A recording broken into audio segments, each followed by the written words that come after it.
Hi, my name's Nat Pike from Sonic Arts, and welcome to the Ableton Live 9 crash course. This course is going to be around 1 hour long and is designed for the complete beginner in both Ableton Live and also digital audio. I'm going to assume you know almost nothing on either of those two topics. However, if you have been using Ableton Live for some time and would like a deeper understanding of the software, this video could be helpful for you as well. So I'm going to jump straight in and show you how to install Ableton Live. Okay, I've opened up my web browser and I've gone to ableton.com. Now, if you don't own the Ableton Live software, you can get a fully functioning 30-day trial, which means you can save your songs and export them by going to ableton.com and clicking the Try Live for free. That'll take you to the downloads section. Now, I own the software, so this is my user account here, and I can choose which version of the software to download. Now, I am on a Mac, but all of the concepts that I'm telling you today will also work for PC. There'll just be some small differences in some of the keyboard shortcuts and actually how the operations take place. But you can see there's two versions of the software here, 32-bit and 64-bit. If you don't know which version to install, just install the 64-bit. That means you can utilize all of the RAM on your computer. The only reason you would want to install the 32-bit is if you only had a 32-bit operating system, or if you had some 32-bit plugins, some old legacy plugins that you wanted to use in Ableton Live. But that can only use up to a maximum of 4 GB of RAM. So if you've got more than 4 GB of RAM, definitely install the 64-bit. Now, I've downloaded this already, so I'm going to click on the installer from the downloads bar here. And if you've downloaded it in a different browser, you just have to go and find where you may have downloaded that to and double click on that. So this is going to go and install Ableton Live on my computer. Now, the latest version as of this video is 9.7.1, and this is going to take a few minutes to install, so I'll join back with you in just a moment. Okay, you can see that it's now brought up an installer window, and all I have to do is click and hold on that icon and drag it into this applications window, and that's going to create the full installation of the software. This is also going to take a few more minutes, so I'll join back with you as soon as it's completed. Okay, now Ableton Live 9 is installed on the computer. We can access it by going to our Applications folder, and there it is right up the top, Ableton Live 9 Suite, and if you want you can pop it in the dock as well, and just click once on that. It's going to open up live for me. Now, this is the default screen that you're greeted with every time you open up Ableton Live 9. And there are a few things you can do to optimize the audio or to even set up the audio if you haven't done so. I have an audio interface connected to the computer, and we can see by going to Live and Preferences, we would want to click on this Audio tab here if it's not already selected. And this is where you select the device that you would like to use Ableton Live 9 with. You can either have if you don't have an external device, if you don't have an interface, you can simply select built-in input and built-in output, which will just use the onboard sound for the Mac. My particular interface that I'm using is a Fireface UCX. So you might have an M Audio or a Focusrite, Scarlett, or any number of interfaces. And the name of that interface will appear here. So you want to have your interface selected, and we want to have a look at this buffer size here. Buffer size is very important. It will affect how the performance of Ableton Live. If you're doing only mixing and you're using a lot of samples and a lot of VST instruments, virtual instruments, you want to have a higher buffer size. But with higher buffer sizes comes more latency, which means that if you have a microphone plugged in to your interface and you have a high buffer size, there will be audible latency between when you speak and when you hear what you're saying, and it can be very confusing. It's kind of like an annoying echo. So a good setting, if you have a reasonably fast computer, I like to use 128 samples. That works fine on this computer. Depending on how fast your processor and how much RAM you have, you can experiment with these. 128 is a good starting point. The other important thing is to select the in and out sample rate. As a minimum, I would suggest using 44.1. And as a higher quality, you can select 48,000 Hertz, which is 48 kilohertz. So I'm going to keep that on 48 kilohertz. And that's about all the basic optimizing you really need to do with Live when you've installed it. And now I just want to show you some of the workspaces. So there are two main workspaces in Ableton Live. And a workspace is just a way of saying a screen for doing work in. And as a default, we're looking at the session view. And this is also called the clip view. If I hit tab, it will take me over to the arrangement view. And an alternate to hitting tab is up on the right hand corner. You can click with your mouse. Arrangement view, session view.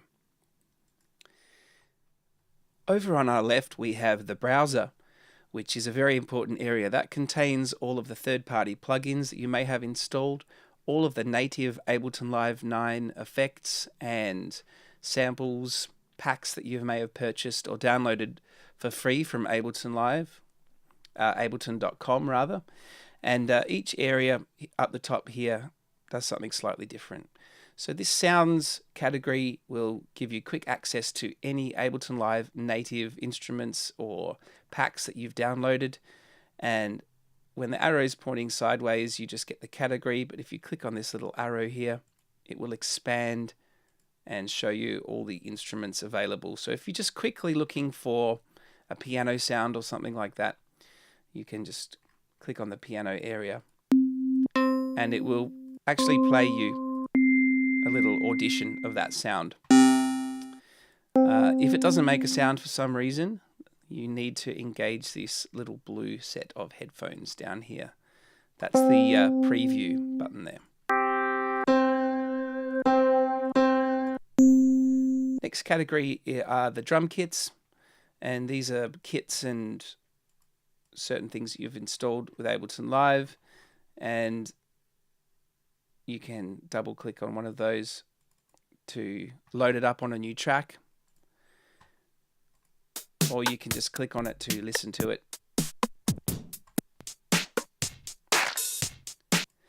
The next, I'm just going to go and delete that track there. Under instruments, you have all of the Ableton Live 9 instruments that you've installed. The standard version of Ableton Live has a smaller list of these. The suite has a full set of virtual instruments. You have some analog synthesizer, analog modeled synthesizer. You have Operator, which is a fantastic synth, really good for making bass lines. And then when you open up that, it shows you the presets. So if I just want to load up a quick preset from Operator, I'll choose a bass sound, expand that. You can just double click on that preset. It'll create a new track for you and you're ready to go. I'm just using my computer keyboard here.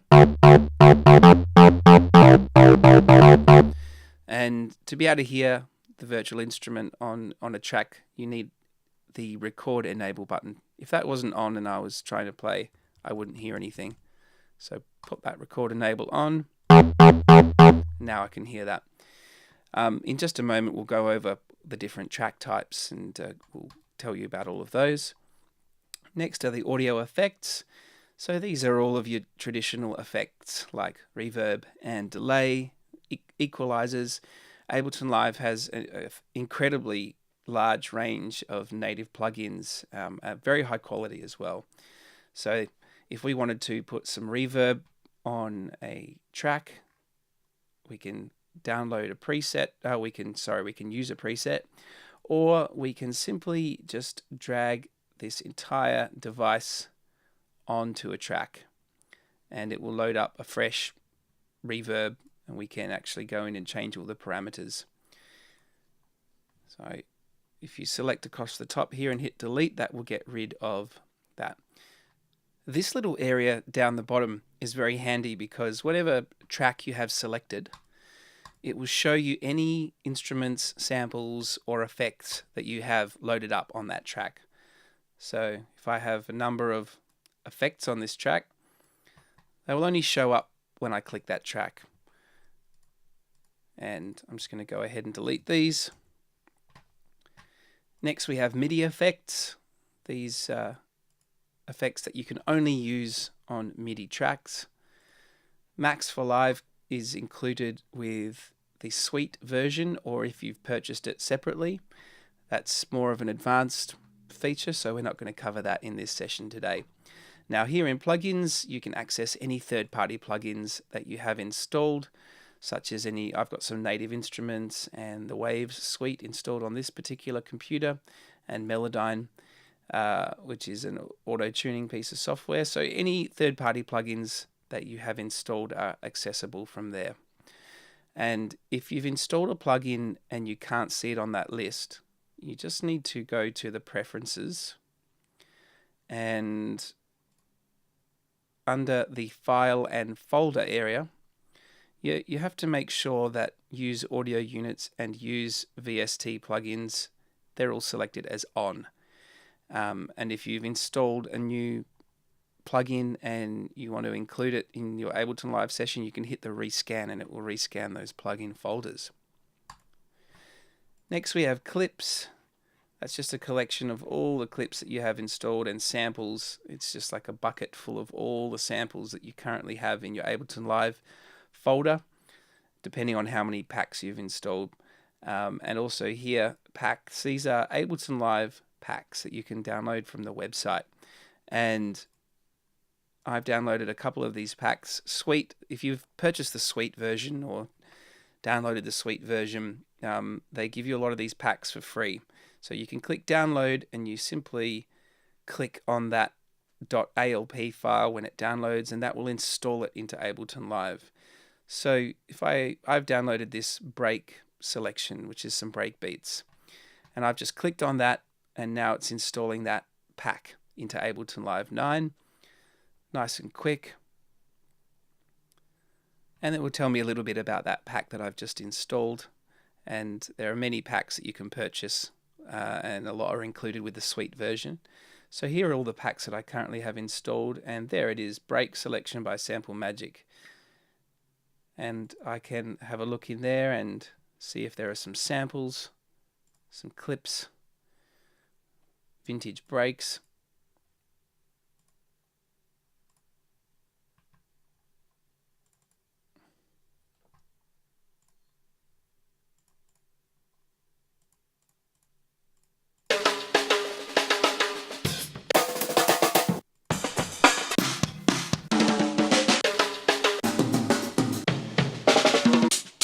So we can have a quick listen to what we've installed there.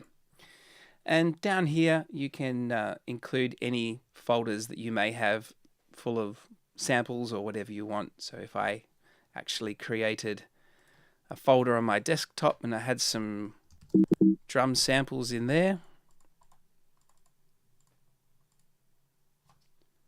drum samples,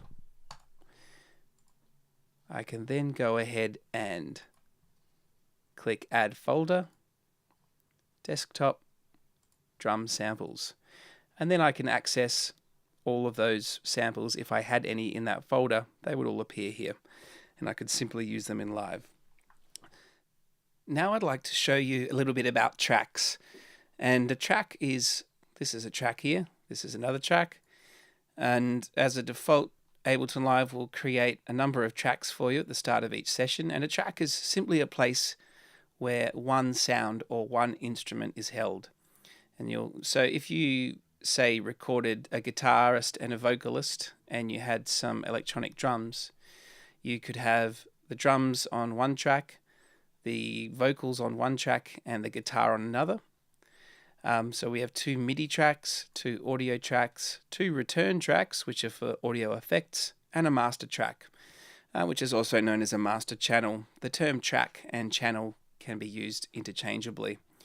And when I'm in, this is currently the arrange view, but if I go over to the clip view, you'll notice that I have the same amount of tracks. These are actually exactly the same tracks. We're just viewing them a different way. So if I select this track, it will be the corresponding track. It's the same thing. So what is the difference between an audio track and a MIDI track? An audio track will hold digital audio, which means that it's a audio file stored somewhere on your computer, and this would be used if you were recording some vocals, or if you had an external instrument that you've plugged into an audio interface. And you can see that there's a level coming in, which is me talking on this little section here. And if I wanted to record some audio into live, I would simply plug a microphone into my audio interface, and I would select which input. So I currently have 2 inputs selected as active. Input 1 is where my mic is plugged into, and I record arm the track by hitting this button here, and then I simply hit record up here.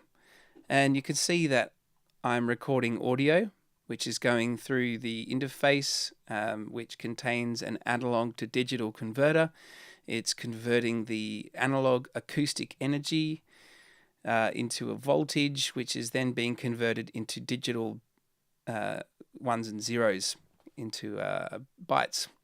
So that is an audio file now, and that's actually sitting somewhere on my hard drive. I can right click on that and go show in Finder, and that will take me to where that audio file is actually sitting on the hard drive. Now, a MIDI track is slightly different. So at the start of, when you start a blank session, they'll give you 2 audio tracks and 2 MIDI tracks. A MIDI track is predominantly used for a virtual instrument, and it doesn't hold audio, it holds information, note information, musical performance information that will trigger the sounds on a virtual instrument.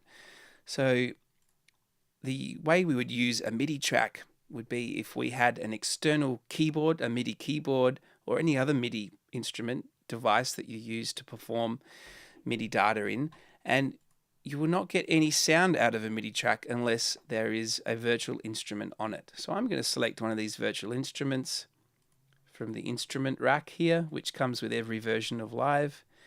Just go into the piano and key area. So I'm going to just drag this onto that MIDI track. Now, if you want to create your own track, you can right click in this gray area where there are no tracks, and you can insert audio, MIDI, or return track. The other way to do it is by going create, insert audio track, insert MIDI track. So I'm going to right click here, insert MIDI track, and I'm going to drag that instrument on to that MIDI track, and you'll see it's renamed the track. I can rename it by right clicking and select rename or Command R. So electric piano. Now that I have a virtual instrument loaded up, I need to make sure that that track is record armed so I can hear it, and now I can use a MIDI controller to trigger this instrument. So I'm just actually using my computer keyboard, and if you have this little selection up here, a little keyboard, it will enable you to use your computer keyboard as if it were an external piano MIDI instrument or something like that. And all that's happening when I hit, let's say I had a keyboard set up and I hit middle C, it would send MIDI data, which MIDI stands for Musical Instrument Digital Interface.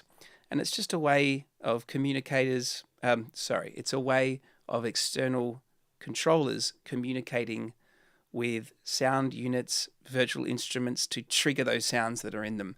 So when I hit a C note, it'll send MIDI data via the MIDI cable saying, play the note C for 2 seconds. So it has a note on and a note off piece of information that gets sent. And then it will say play it at this velocity, which is how hard I hit my finger down on the keyboard. There are actually a lot more types of MIDI controller data, but the most common ones are note on and note off, which is when you hit the keyboard and take your finger off the key, velocity, and which note you're actually playing, whether it's a C, a D, an F sharp.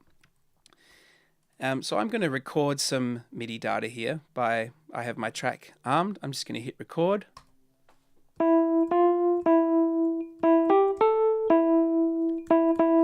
So you can see every time I'm hitting my keyboard, it's recorded a piece of MIDI data. Now I've just double clicked on this clip, which is what these are called here, clips. That's a clip of audio and that's a clip of MIDI. And if I want to zoom in any area of live, I simply take the mouse pointer and go up to the ruler area up the top here, same as down here, until it turns into a little magnifying glass. And if I click and hold and move up and down, it will zoom horizontally. And if I did that down on this piano roll, which is opened up from double clicking on the clip, I can do that vertically as well. That's very important in live.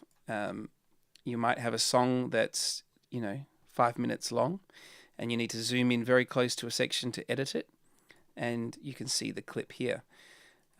This MIDI clip contains this MIDI data, and I can edit this MIDI data if I want to. So you can see here, if I click on it, I can't hear anything because I need these headphones selected to do that. So that is a single MIDI note, and it's an E. It's E3. I can change that note by grabbing it, dragging it up and down. I can change the length by hovering over the side until it turns into a bracket. And I can change the velocity with this little slider down here. That's, for all intents and purposes, velocity is how hard you hit the note, and it relates to mainly volume. There is a little bit more to it than that. There are some other factors with MIDI, like if you've got a sustain pedal, and that's some more advanced sort of stuff. We can look at that in a different course, but we can play back my performance here. So I can change that note by dragging it up. All I'm doing is hitting the space bar here to play that and to stop it. You can also hit the little play button there. And you'll notice down here that we sort of have this grid, and that these notes kind of snap onto that grid, which is very, very helpful if we're using a click track. So to turn the click track on, or the metronome, we can hit this little one here. And up here it will tell you the time signature. 4/4 is the most common one. You don't really have to know what many of these other things do, apart from the tempo is very handy as well. So we've got 120 beats per minute, and you can just click on that once and type in a different value, or you can click and hold that and go up and down and it will change that value. So let's have a listen to this. So if I want that to conform to 107 beats a minute, which is just what I've got, well, let's make it 110. We can snap it onto the grid here. And to change the resolution of that grid, you simply right-click in any area. And we can see here, these are the grid options. So we can have the grid off, which means the notes will just slide around completely freely. We can have it set to 1 bar. We can have it set to 16th notes. I'm going to select 16th notes. And let's see if I can snap that onto the grid. I can select a lot of notes by dragging a box around them.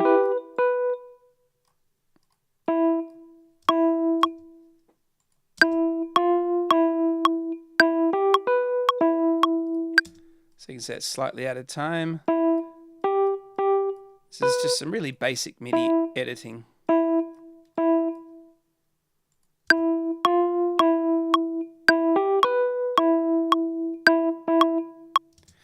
Okay, so I've edited that MIDI there, and I can collapse this view with this little arrow down here. The clips can also be edited in this view by grabbing the edges, and we can do things like grab it on the top and move it in time. And we are snapped onto that grid there at the moment, so I can just make that grid. I just right click in the grey area and select one bar, and that will snap on to the start of each bar, and you can see the bar numbers up the top here. So what I can do with this clip is I can grab it by the colourful top piece and move it side to side by clicking and holding. I can copy and paste, Command C, Command V, or I can right click on it and get all these options. Cut, copy, paste, duplicate will make a copy of it right next to it, and I can get two clips, and if I hold the shift key down it will select both of them. I can even consolidate them. There are all sorts of things I can do. I can change the color of that clip.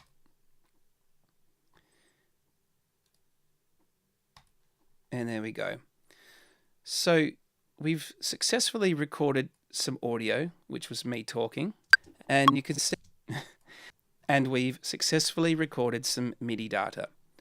I would like to show you about the effects tracks and how we can use audio effects in Ableton Live, and the best way to display how to use the basic functions of Ableton Live is to make a very quick track so you can follow along with me. This will be extremely quick. So I'm going to delete all of these tracks by just selecting them, holding down the shift button and selecting delete. So let's just make a very quick composition. I'm going to have my electric piano there, and I'm going to find just a nice drum loop from the packs that I've downloaded. Let's have a look here.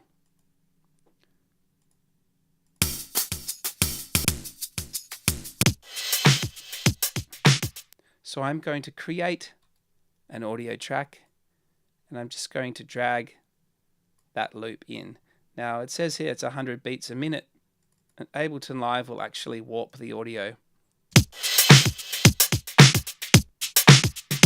to be in time with whatever beats per minute. Whatever beats per minute we have selected here. That's one of the great features of Ableton Live, is that it warps audio. So if I change the beats per minute of the entire song, any warped audio will also change speed.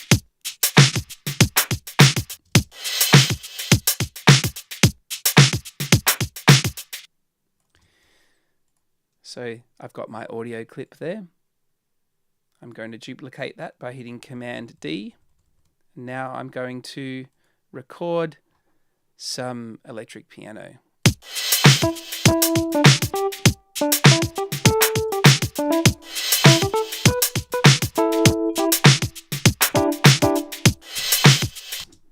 So I've recorded that MIDI just by playing my computer keyboard.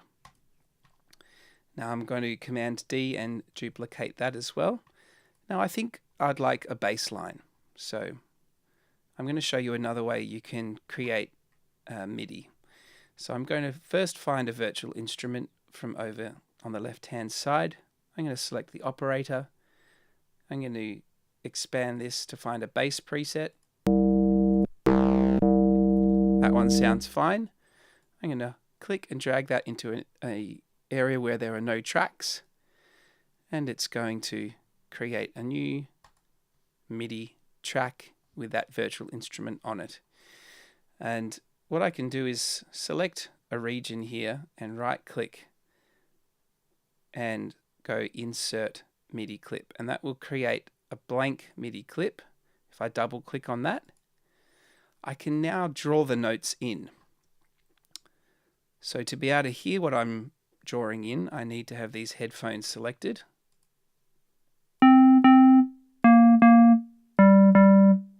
So this is a bass, we need to go lower.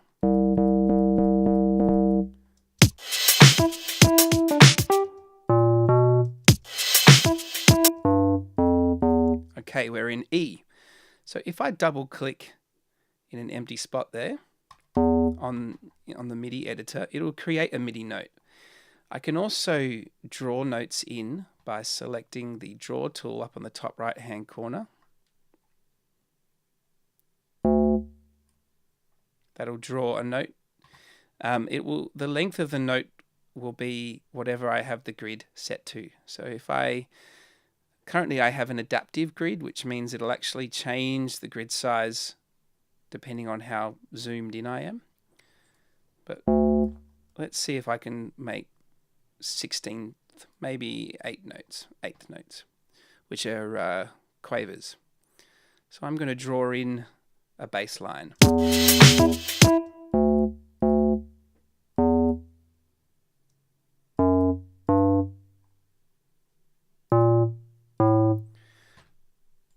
Okay, so I've just drawn in some notes. Some of them I don't want, so I'm going to select them and hit the delete button. And then let's just use our ears here.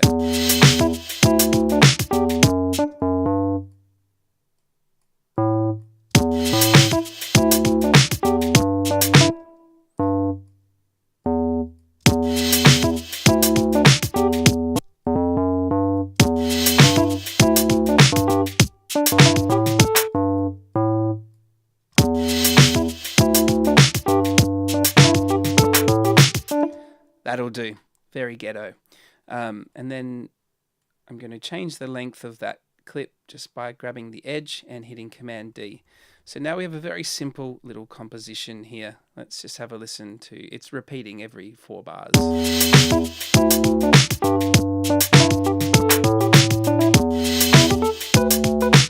And I can double click on any of the tracks and it will show me down the bottom what is loaded up on them. Now I haven't named this one, so I should. Command R to rename, drum loop. Okay, now effects. We've got a whole lot of audio effects over on the left hand side.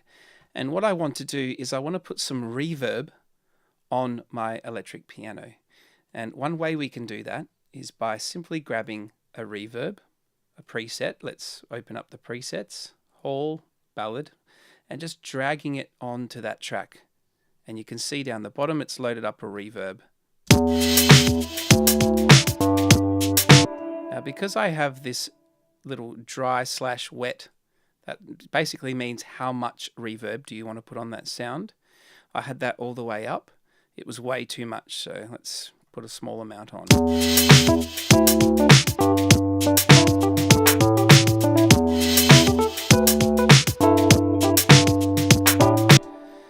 Okay, now there's a couple of things I want to address right now.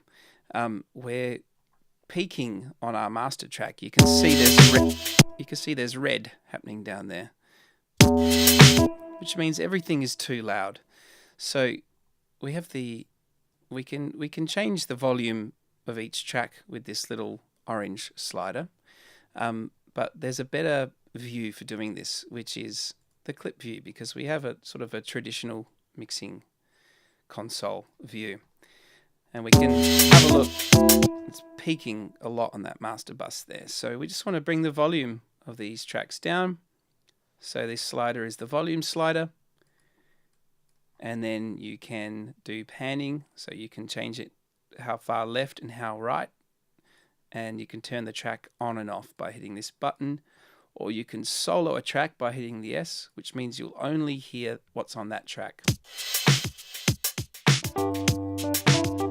So that's a much better level. We're not peaking out over there.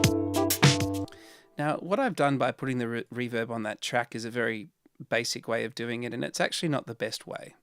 The best way to use effects in a digital audio workstation is to send some of that sound from that track through a return track which has the effect on it. And as a default, Ableton Live will give you one reverb return track and one delay track. And the amount of reverb and delay that you want on each sound can be altered with this little slider here. And all I'm doing is clicking in there and dragging up and down. And if I switch to the other view,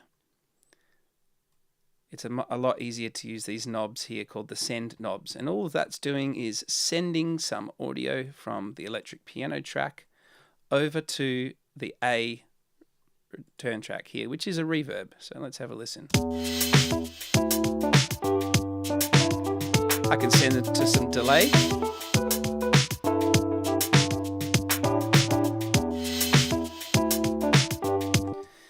And we can have as many return tracks as we want. I can create, insert return track. So there we go. I've made a new return track with nothing on it, which is now in the B area. I would have rather that been C, but doesn't matter. So I can actually put an effect on that return track, anything I want. So let's just pick something crazy like a chorus and put it on that track. Now the trick to putting an effect on a return track is it always has to be 100% wet, which means you're only hearing the effect and none of the original sound that you're sending to it. So I'm just going to hit tab now and change back to the other view. And let's send some of that electric piano to this end, to the return track rather.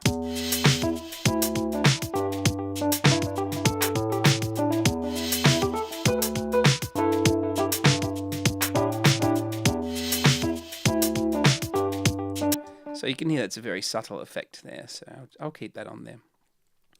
So that's basically how you use these return tracks and MIDI and audio tracks. Now I quickly would like to show you the clip view, which is also known as the session view. So I'm going to hit the tab button, the tab key, and now that we're over in this clip view, this is the live area of Ableton Live, and this is what you would be using if you were a DJ or a live electronic music performer, and if you were creating loop-based compositions, this is the best area to do it in.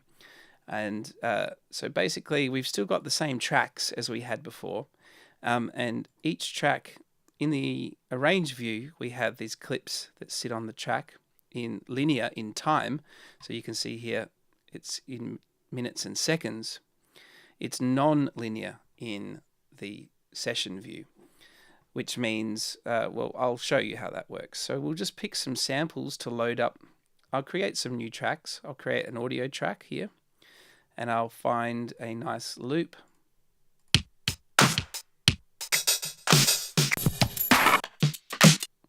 So I can drag that loop actually onto an empty clip slot. And just in the way that we had clips in there, we have clips now in slots in this area. So drum loop, and I can make another track. Actually, I want a MIDI track, and I'm going to actually take the clip from the other screen and drag it into that, or I can drag one in, or I can record one in. So this is how you drag it in. I'm going to take the bass, click and hold on it, and then hit the tab button, and then I can drag that MIDI clip over here. And if I double click on that clip, we can't see it because we need to expand it. We've got the MIDI editor in this screen also. So currently there's no virtual instrument on that track. There's just this MIDI data. So these are the information to trigger an instrument, but there's nothing to trigger. So I'm just going to select a different bass sound.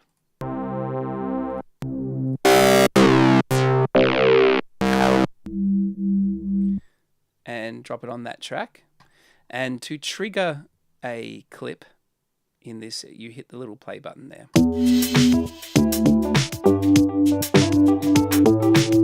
I'll just mute those other tracks here.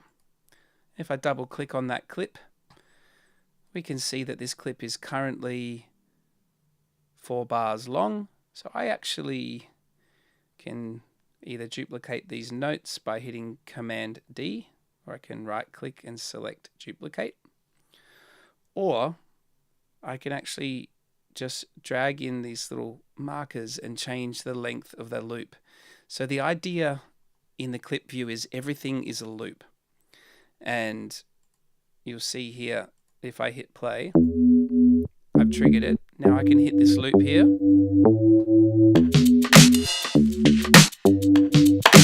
It's a bit loud.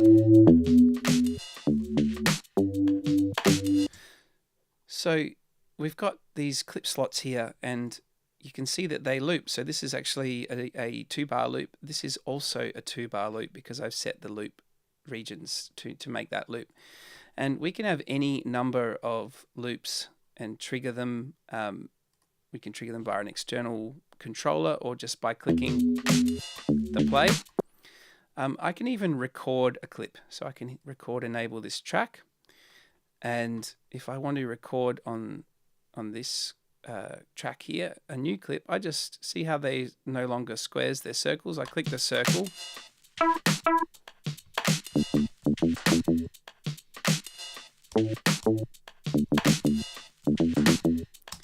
So I was just playing on my keyboard there, and I've actually created a new clip, and we can see here that that's 4 bars long.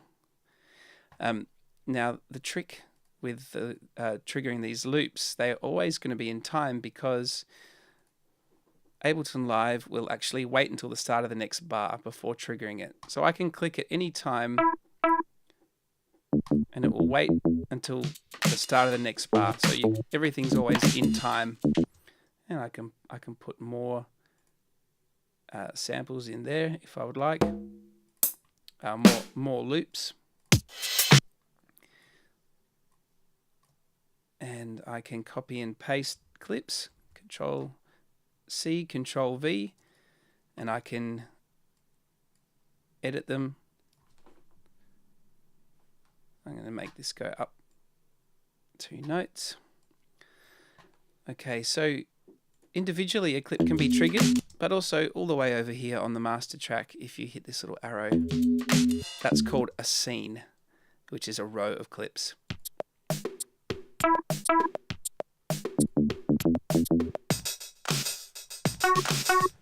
And I can go and trigger other loops here, and it will always wait till the start of the next bar.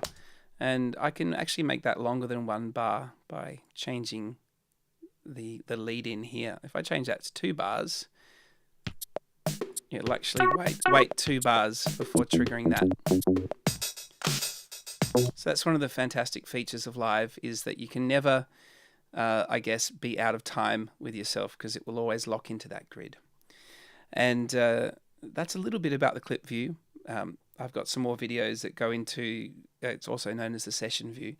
If you want to learn more about this area, it's a huge topic, so we can cover that another time in a more advanced video.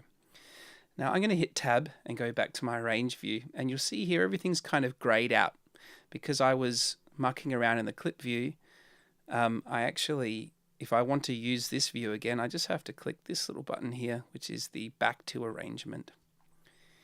And one of the final topics I'd like to tie off this video with is automation and how you can export a mix. So you see here there's some little red lines on each track, and these are the automation lines. And you can pretty much automate anything you want in Ableton Live. And some of the most simple things are the volume of a track or the panning of a track. And whatever is you can see written here in these little drop-down menus is what is currently being automated. So let's automate the volume of this drum loop. I'm going to select Mixer, because that will automate anything to do with mixing. And I'm going to select Track Volume. Now this line represents the volume of the track. And if I'm going to zoom in a little bit closer by hovering up on the ruler and clicking and holding and dragging down. I'm also going to get rid of the browser by hitting that button. Now me click on that line and it will create a breakpoint, a little node that I can alter you can see it more clearly if I click here. And all that does is it gives me a little point, and I can drag that up and down. And the higher that goes up, the louder the volume, and the lower that's minus infinity, which is no volume at all. So let's have these drums fading in and then fading out at the end. So let's hear what that sounds like. I have to enable these tracks because I disengaged them before.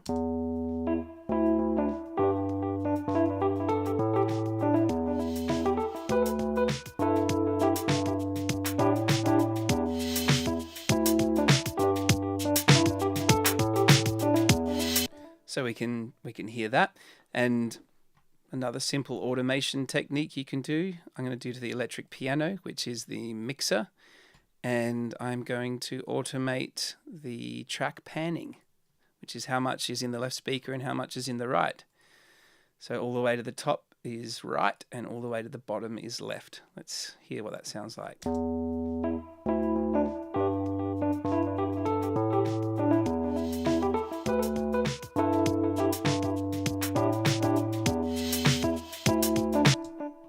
And you can automate any plugin that you've got on any track, any section, by simply right-clicking on anything on one of those virtual instruments. So let's say I want to change the brightness over time. I just simply right-click on the brightness knob on that instrument and go Show Automation. And now we can see up here on the electric piano, it's got the instrument there and the brightness. So let's make it really dull by taking it all the way down, and then really bright by taking it all the way up. And we'll see over time, there's a little red dot now near that brightness, that value will change down here.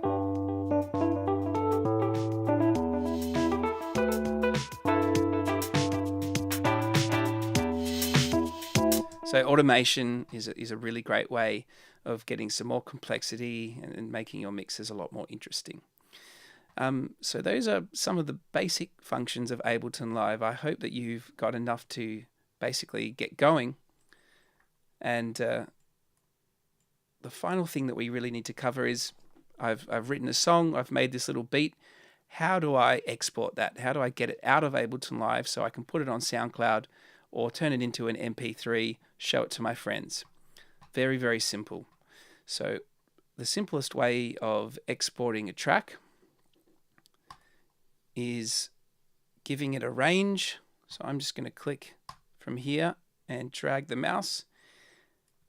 And now it has a range. It means that when I export the audio, it's going to start there and it's going to finish there. Another way I can do that a little bit more permanently is find this little ruler thing, I guess. You can see what anything is called by hovering over it, and it will show you in the bottom left-hand corner if you don't know what something's called. So this is called the loop start / punch in point, and it also dictates the export range if you click on it. So I'm going to drag that there and drag that there and click on it now. So that's saying song starts there, song finishes there. And now I'm going to go File and select Export Audio or Video. And you select the parameters of what you would like the audio file to be. And by default, they have some pretty good settings, and I wouldn't really touch them. A WAV file, WAV, is uncompressed high-quality audio, 44.1 kilohertz or 44,100 hertz. Sample rate is CD quality, Redbook audio, and 16-bit is also the same. You can change that to higher definition if you want. You can make it 48 kilohertz, 24-bit. You want to make sure that you don't have any of these selected. You don't want to convert to mono. You don't want to normalize. And for the moment, we don't need to worry about anything else. We just want to select export, and it will say, where would you like to save this. So I'm going to save it to the desktop and call it Jam 1. Save, and now it's going to export that audio file to the desktop. The other thing that I have to do before we finish up for this video is save what I've done. Very simple. You go to the File menu and you go Save Live Set. And I'm going to save it to the desktop. And I'm going to call it Jam 1.